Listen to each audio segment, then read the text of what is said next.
സുനിൽ കൂടി ചേരുന്നു ദില്ലിയിൽ നിന്ന്. സുനിൽ, ശ്രീ ബാലകൃഷ്ണൻ സൂചിപ്പിച്ചതുപോലെ തന്നെ മഹാരാഷ്ട്ര, ഹരിയാന തെരഞ്ഞെടുപ്പുകളിലൊക്കെ തന്നെ ഉണ്ടാക്കിയിട്ടുള്ള വലിയ മുന്നേറ്റം BJPക്ക് എത്രത്തോളം പ്രതീക്ഷയുണ്ട് ദില്ലിയിൽ? കഴിഞ്ഞ ദിവസങ്ങളിൽ വീണ്ടും കേജ്രിവാളിനെതിരെ ആരോപണ ശരങ്ങൾ ഉയർത്തുന്നതാണ് നമ്മൾ കാണുന്നത്. ആം ആദ്മി പാർട്ടി ഇപ്പോൾ എങ്ങനെയാണ് ഈ ആരോപണങ്ങളെ പ്രതിരോധിക്കുകയും ചെയ്യുന്നത്?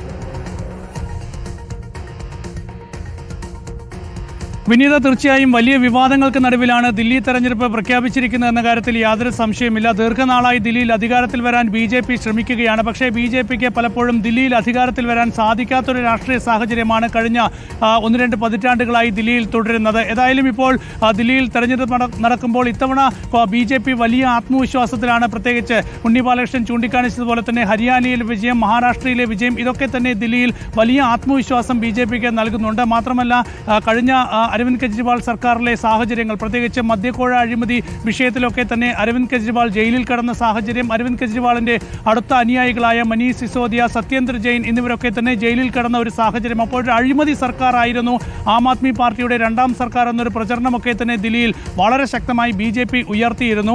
ഏതായാലും കഴിഞ്ഞ 2 തെരഞ്ഞെടുപ്പുകളിലെ സാഹചര്യം നോക്കിയാൽ BJPക്ക് 10 സീറ്റ് പോലും തേക്കാൻ കഴിയാത്തൊരു സാഹചര്യമായിരുന്നു ദില്ലിയിലുണ്ടായിരുന്നത്. 2020 തെരഞ്ഞെടുപ്പിൽ BJPക്ക് കിട്ടിയത് ആകെ 8 സീറ്റാണ്. അതിനു മുൻപ് നടന്ന തെരഞ്ഞെടുപ്പിൽ ആകെ കിട്ടിയത് 3 സീറ്റ്. ശക്തമായൊരു പ്രതിപക്ഷമാകാൻ പലപ്പോഴും ദില്ലിയിൽ BJPക്ക് കഴിയാത്തൊരു സാഹചര്യമായിരുന്നു. പക്ഷേ അതിൽ നിന്ന് മാറി BJP വലിയൊരു കുതിപ്പാണ് ദില്ലിയിൽ ഇത്തവണ പ്രതീക്ഷിക്കുന്നത്.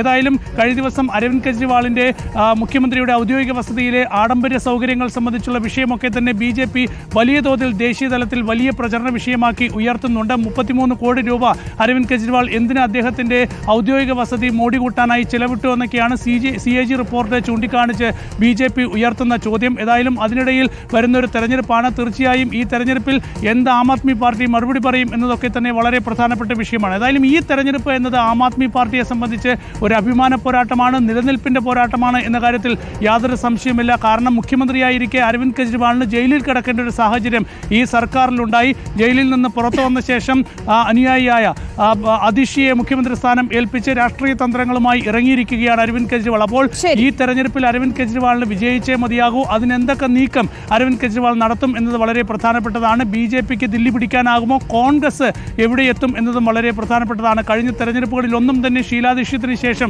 ഒരു സീറ്റിൽ പോലും വിജയിക്കാൻ കഴിയാത്ത ഒരു രാഷ്ട്രീയ സാഹചര്യത്തിലാണ് കോൺഗ്രസ് മുന്നോട്ട് പോകുന്നത്. 2013 നടന്ന തെരഞ്ഞെടുപ്പിൽ കോൺഗ്രസിന് കുറച്ച് സീറ്റുകൾ കിട്ടിയതൊഴിച്ചാൽ കഴിഞ്ഞ 2 തെരഞ്ഞെടുപ്പുകളിലും ഒരു സീറ്റിൽ പോലും വിജയിക്കാൻ കോൺഗ്രസിന് ദില്ലിയിൽ സാധിച്ചിട്ടില്ല. അപ്പോൾ അതിലെന്തെങ്കിലും മാറ്റം ഇത്തവണ ഉണ്ടാകുമോ എന്നതും പ്രധാനപ്പെട്ടതാണ്.